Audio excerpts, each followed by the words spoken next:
Ritchie Blackmore, founder member of Deep Purple and leader of his own band, Rainbow. As with our other guitarists, there's more to Blackmore than meets the eye. As we'll discover, he's no musical snob, no heavy metal hydra. He's no saint either, but as the criteria for this series are musical rather than moral, we won't allow ourselves to become too sidetracked. Ritchie Blackmore was born in Weston-super-Mare in 1945. He was 11 when he got his first guitar. His father bought it for him on certain conditions. He said if I was going to play this thing, he was either going to have someone teach it to me properly or he's going to smash me across the head with it. So I actually took the lessons for a year, classical lessons, and it got me onto the right footing, using all the fingers and the right strokes of the plectrum and the nonsense that goes with it. But I think one always needs that. When you're first going into an instrument, you need to be set in the right direction. Otherwise, you can pick up some very bad habits, which some guitarists have, like drinking, for instance. We haven't established just when it was that Blackmore took up drinking, but it's clear that he was to be given plenty of opportunity over the next few years. On leaving school at 15, he worked as a radio apprentice at London Airport. Within a year, though, he was working as a professional musician, appearing with Mike D and the Jaywalkers and doing nightly impressions of Hank Marvin. By the spring of 1962, he'd been auditioned by Screaming Lord Sutch and recruited into his bizarre band. 62, 63, we were into a very heavy kind of rock, hard type of Johnny Kidd and the Pirates, Screaming Lord Sutch and Savages. Very hard type of basic rock with a rhythm and blues bass. And then the Beatles came out and it was all harmonies, along with the Hollies. And one had to sing, and I didn't sing. I could hardly talk at the time. And so I was into just playing the guitar and very hard rock and roll, distorted guitar solos, of which were out of vogue at the time. It was all pleasant vocal harmonies. And that lasted about 4 years, until Hendrix and the Cream. Nevertheless, his initial sojourn with such as Savages lasted no more than a few months before Blackmore found himself being singled out by record producer Joe Meek to join the Outlaws. The Savages actually kicked me out because I wasn't quite good enough. They'd had some really brilliant lead guitarists. One, I think, was Bernie Watson. And then Carlo and the bass player were going on to join Cyril Davis and the All-Stars. And I was left kind of to get on with something else. So Joe Meek heard about this and said, oh, how about joining my band, the Outlaws? So I said, okay, sounds good to me. I mean, the Outlaws were more well-known than the Savages, so I was quite pleased. And once I joined the Outlaws, about 2 weeks later, the Savages came back, Cyril Davis's lot, and said, how about rejoining? We've had second thoughts. And I thought, well, I can't, obligated to this band now. So I was lucky. During his time with the Outlaws, which was a couple of years, Blackmore began to make as much of a name for himself as a wild man as he did as a musician. It's said that he was equally deadly with a flower bomb as he was on guitar. Amongst the Joe Meek artists he played for in the early 60s was Heinz. Although a band in their own right, the Outlaws also served as Joe Meek's session band. The result was that they played with a wide range of artists and on a lot of hit records. There was a point in time when I would put the radio on and I would, out of 10 records, there must have been 6 where the Outlaws were backing. And I would always hear the record and go, well, I've heard that before. And I'd suddenly realise it was me on the record, but with somebody else singing that wasn't present at the time we did the session and had been dubbed on later. It was good discipline, as long as you don't take it too far. I think session work, I did it for about a year, which is long enough. Then you start to get a little bit too clinical. Sometimes even now I find that I'm a little bit too clinical. I get into a studio and I think I'm doing a session and everything has to be perfect and the atmosphere goes. Whereas someone like Hendrix just went in and was always having like a party going on, which is the way to do it, really.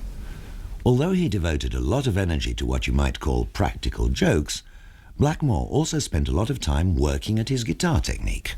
People say the word dedicated. I don't think I was dedicated to playing. I just loved playing the guitar.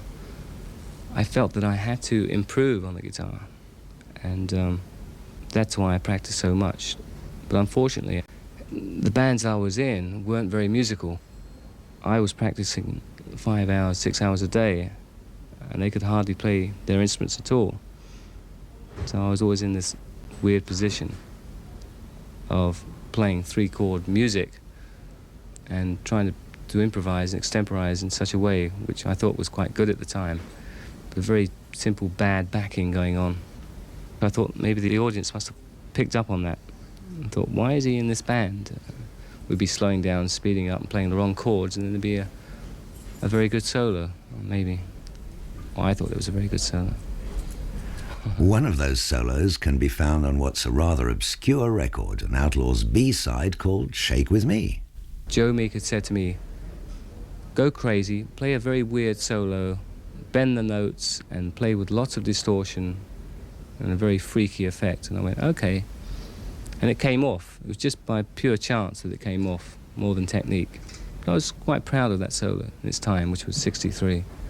And when I met Jeff Beck in 67 in the Ship in Water Street, he told me how much Hendrix had liked that particular track. So I was very pleased with that, as I was a Hendrix fanatic and a Jeff Beck fanatic. Between 1965 and 67, Blackmore shuffled backwards and forwards between Neil Christian's band and the Savages. Except for occasional visits to Germany, where he was prone to get married and regret it later, there seemed to be very little in his life that indicated any form of progress. There was only certain groups that would have outrageous guitarists, as myself. Not saying I'm outrageous, but I refused to sing or get involved in harmonies, so I was just a lead player. And nobody really wanted to know about lead players up until 67. So it was difficult getting gigs, actually. Nobody really wanted to have a guitarist in the band. It was, can you sing and strum the guitar? No, but I can play some good solos. No, I'm sorry. We just want someone who can sing in the band.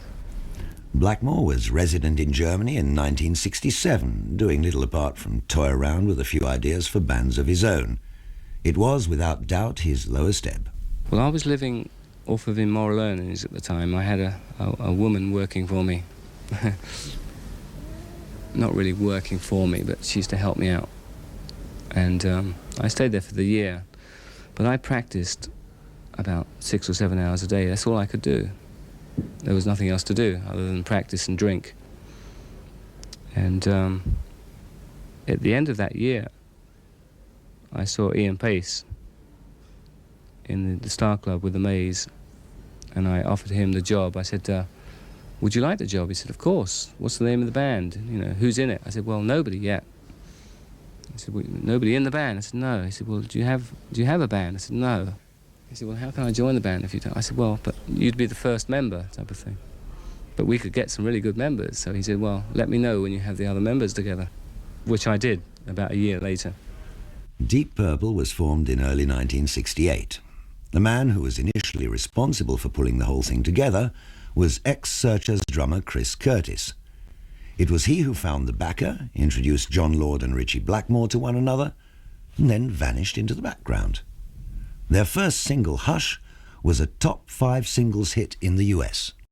The first Purple album, Shades of Deep Purple, was a slightly unusual mix of material, as was the second album, The Book of Taliesin.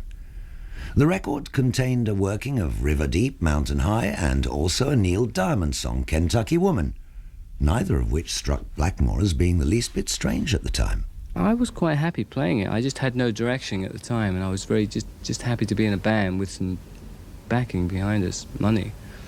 We were living in a Deves Hall, which was like a haunted chateau in St Albans, and Kentucky Woman, I think, came from John Lord. He suggested it, putting it to a beat of Mitch Ryder and the Detroit Wheels, that type of thing, which worked. I think it got to 5 or something in America. It was our second hit. One of the tracks on that second album did give an indication of future direction, and that was Wring That Neck. Well, Wring That Neck was not original. I'd heard a violin piece that was very similar, and that's where I got the idea from for that particular piece. And John wrote the E-flat run, which the musicians amongst the audience might pick up on. Wring That Neck.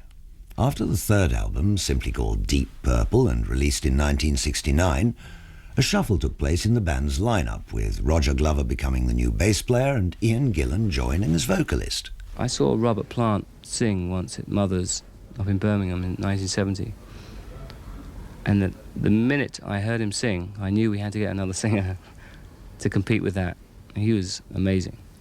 The singer we had was good, but he was a very low-key, kind of crooning type of voice, whereas suddenly I could tell the fashion was going to go to a screamer that had depth and a blues feel overall. This is why we got Ian in. Ian had the scream, but he also had the way of singing, which was, I think, still is today, very different. It has a lot of identity there. You always know when it's Ian Gillan singing. With Deep Purple Mark II, a new and positive direction emerged, with a heavier rock identity. There was, as Ritchie Blackmore explains, a particular pattern to their increasingly successful songwriting. We would always write the backing track and not even think about what was going to be sung over it. The fact that it was a good backing track was good enough for the band. And if Ian couldn't sing anything over it, it was just too bad. That meant he was inferior, you know. So he had to sing around these certain riffs, which must have been very difficult. Sometimes you'd hear these things back and people would say, oh, that was very clever, the way that the voice suddenly stops and the guitar takes over with that riff. But it was just that was such an awkward riff to sing over. Ian wouldn't, so that's how those things came about. I know it dispels the myth of working together, but it was... We would go in for one day, and then Ian would come in for the next day and put the vocal down. So it would be a day of instrumentation, and the vocal the next day, and instrumentals the next day. The big Deep Purple breakthrough came in mid-1970 with the release of an incredibly successful single, Black Knight. Black Knight was a total rip-off. I'd stolen the riff from... there's a song by Ricky Nelson called Summertime. I think it was done about 20 years ago. And the lead guitar playing on it, which is James Burton playing, is the intro to Hey Joe. And then there's a bass figure, a bass line comes in, which is Black Knight. So I thought, well, if he can... as soon as I heard Hey Joe, I thought, well, if he can take that, the lead guitar line, I'll take the bass line. And consequently, we both had hits with them, which is quite nice, really. Poor old Ricky Nelson didn't get anything. Blackmore was now being classed as a heavy metal guitarist. But is that what he considered himself to be? Oh, I think so. It doesn't bother me. People often say, oh, you're not a heavy metal guitarist at all. You have finesse and you play with subtleties and ups and downs. But I don't care, as long as nobody calls me a folk guitarist, you know, right? But it doesn't bother me at all, being classed with heavy metal. What does bother me are some of the bands that are classed in heavy metal. There were two Purple albums in 1970. The first was the somewhat grandiose Concerto for Group and Orchestra. I didn't like it at all. I thought it was a total gimmick. But I said to John, let's try this thing that you've written, the Concerto thing, but I have a lot of heavy rock numbers that I want to put together on an LP, and we'll see which one takes off. If the Concerto takes off, which I didn't want to be involved with, but I did it, because of the novelty effect and the press we were getting out of it, the Albert Hall and all this business. I said, if the next LP, which I had some very firm ideas, which was in rock, I had these ideas worked out, I thought, if that doesn't take off, then I'm prepared to play with the orchestras the rest of my life. So it was like, agreed, like, okay, we'll see which way the public wants us to go. So we did the Concerto thing. That went down as a success to some people, most people, I suppose. And then we did the In Rock, which really went crazy, which thankfully did, because that's the music I was into. Deep Purple in Rock remained on the album charts for a year, and one of the tracks it contained was the dynamic Speed King. That was based around Stone Free, Hendrix track. Roger, I think, wrote most of that, the actual riff to that. That was our first hard, heavy metal rock and roll track that we'd written. And we were very pleased with it. But there are some kind of parts which sound similar to Stone Free, the part which goes ba-da-la-da-la-da-la-bum-bum. But we wanted to incorporate that type of thing. So, and Ian, I think, wrote some innocent lyrics, really. But the Americans interpreted that as being, oh, we know where you're at, man. It's like speed. But it wasn't. It was just about a fast driver. Now, the second Deep Purple lineup is generally considered to be the best, and in view of that, we asked Ritchie Blackmore which were his favourite tracks of the period. I can't really say I've heard any of them. I'm very bad at collecting and listening to what I've done. Maybe I'm very good at it. I don't know.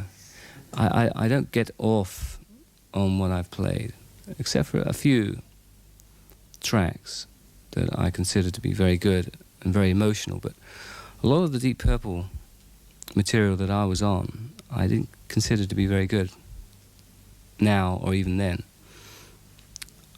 I could see that the public bought them and it was commercial, but I really didn't like half the stuff we did. It would start off as a riff and something that I thought might go eventually into something which I liked, but it never did. It seemed to go tail off into something which was a little bit anticlimactic. But there again, I think that was me not being a perfectionist, me being me, just being bloody moody and going, I'm tired of this song within an hour of playing the riff. And by the time that I would hear the end result, I hated the whole thing. And it sounds strange, but I just didn't like most of what we put down, which is probably what keeps turning me on now, keeps pushing me on in the way that one day I'll be able to play something that I actually like. I think I've played about 5 tracks that I actually sit back and go, that's good. Strange Kinda Woman was another hit single for the band, a band that in 1971 was riding on the peak of its success.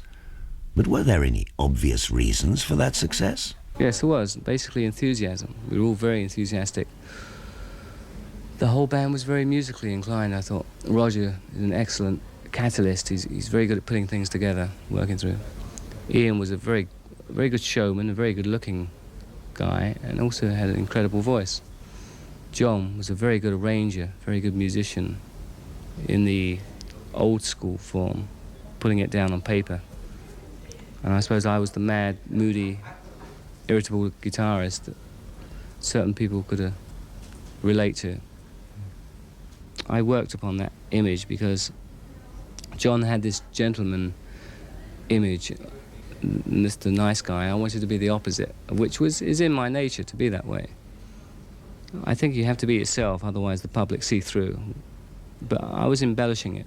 I was blowing it out a lot. And I suppose that's why today a lot of people still think of me as the moody guitarist, of which I am. And I'm proud of it. In 1972, Deep Purple recorded material in Montreux, Switzerland, for the Machine Head album. And an incident there, namely the burning down of the concert hall, provided the lyrics for one of their songs, Smoke on the Water.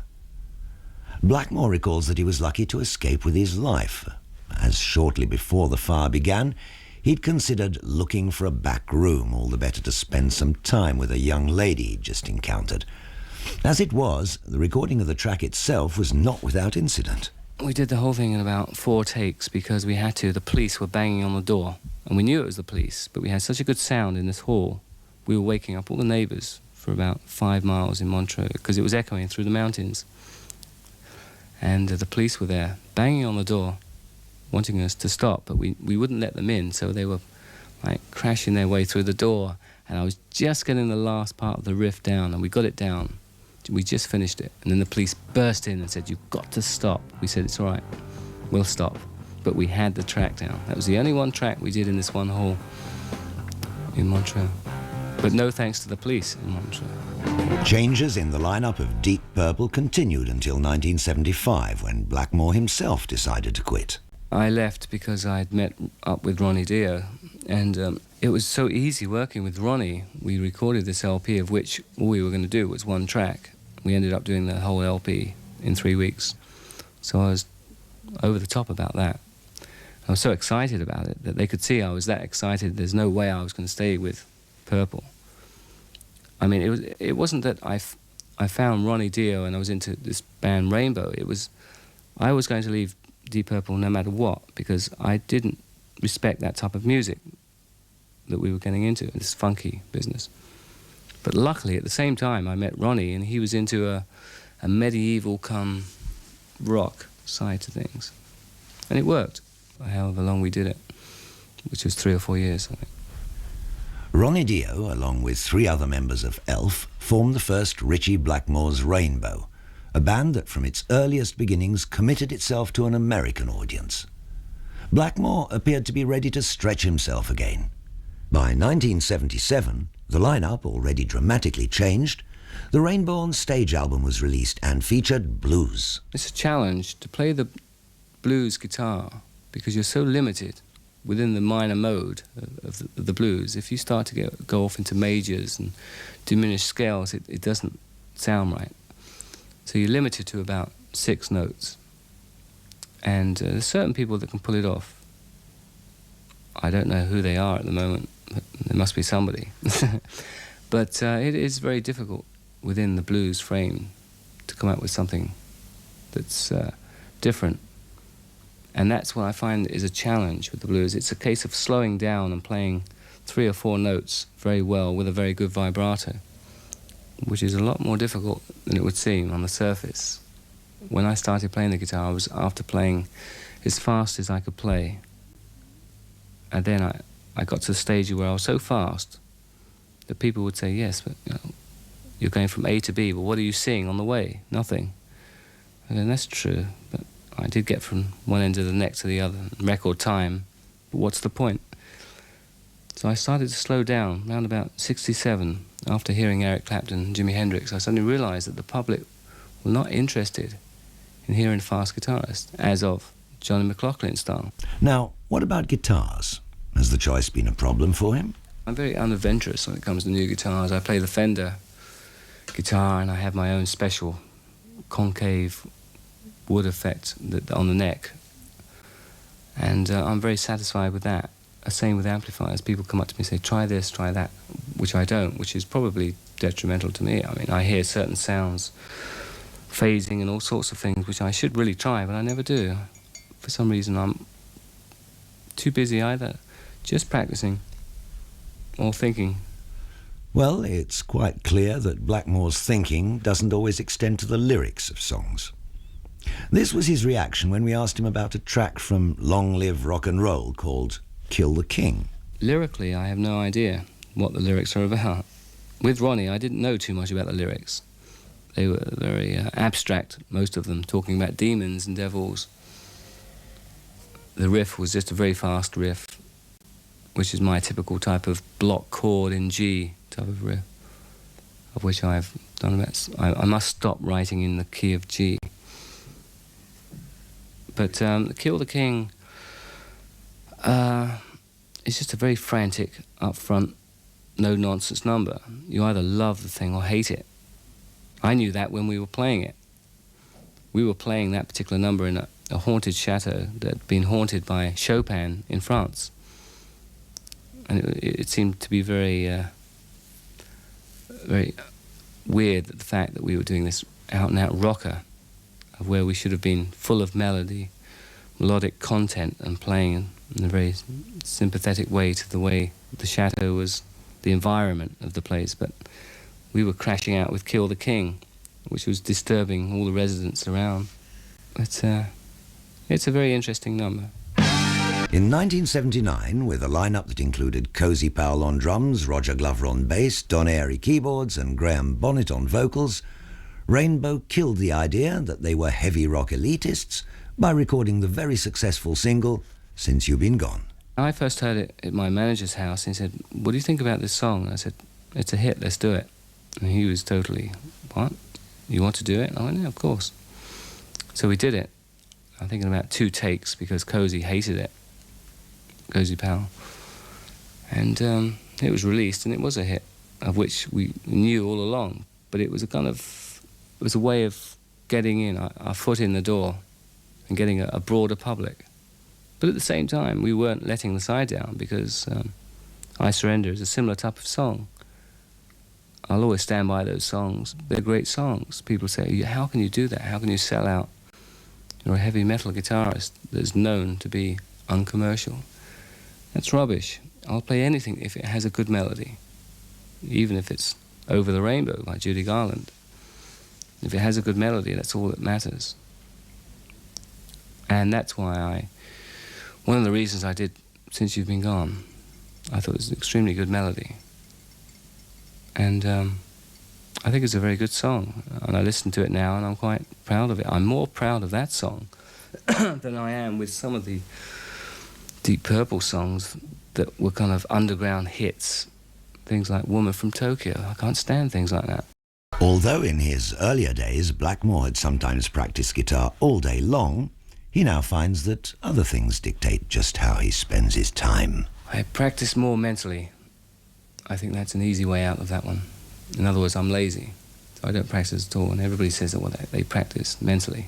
But no, I practice for about an hour or 2 hours a day, especially when I have the time off. When I'm on tour, I don't practice very often because I can't see for looking, because of it's on stage, into the hotel and the bar, and you start to lack that impetus, that kind of enthusiasm to make music, which is very bad, really.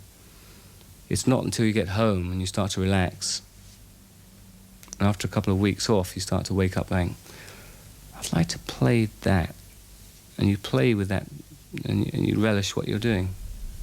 Whereas on the road, I don't think anybody can enjoy what they're doing, unless you're a very new band, very new. The progress of Rainbow has been marked as much by the personnel changes in the band as any other factor. Apart from his admitted low tolerance level at times, can Blackmore identify any other factors? Every band has to have limitations, but I find it very hard to accept. That is why I keep changing members, because I might have an organist that's a brilliant reader and he's very good at chords and sound, but he can't improvise. Then I'll get an organist that can improvise and he's not very good at sound. Then I'll have a bass player that's a very good bass player, but he can't sing very well, and vice versa. And then I'll have a singer that sings in a way of which I like for the first year. Then I get tired of his sense of improvisation. Second example of the highly accessible style that Blackmore's able to affect, I Surrender. Ritchie Blackmore is keen to underline the moody, even the roguish side of his nature. He has, like most of us, made some friends and lost some. Made some bad decisions, made some good. Wherever he can play guitar, he'll always find a way to survive. But it seems he'll have to do without ambition. I don't know what direction I have. I don't think I have a direction. I shall remain as stubborn as I've always been. And given enough time and patience, I might come out with something worthwhile somewhere along the line. I have the ambition of a slug, and I'm not interested in goals of any sort. And that's why I don't hang out at the right places and talk to the right people and do the right things, probably. The only way I do certain things that appear to be so right is because I feel that it's inside of me. I like to play in front of people, a lot of people. I love playing the guitar, but I don't like being involved in everything else that goes with the business. I don't have to work upon the image side, it just happens. I don't really understand myself. My parents certainly don't understand me. I don't understand myself. But in a way, I like to leave it that way because I'm never bored with myself. I'm often confused, very confused with myself. But I'm never bored. Thank you for tuning in, and please hit that like button, it's appreciated. Make sure that you subscribe for more rock-related content.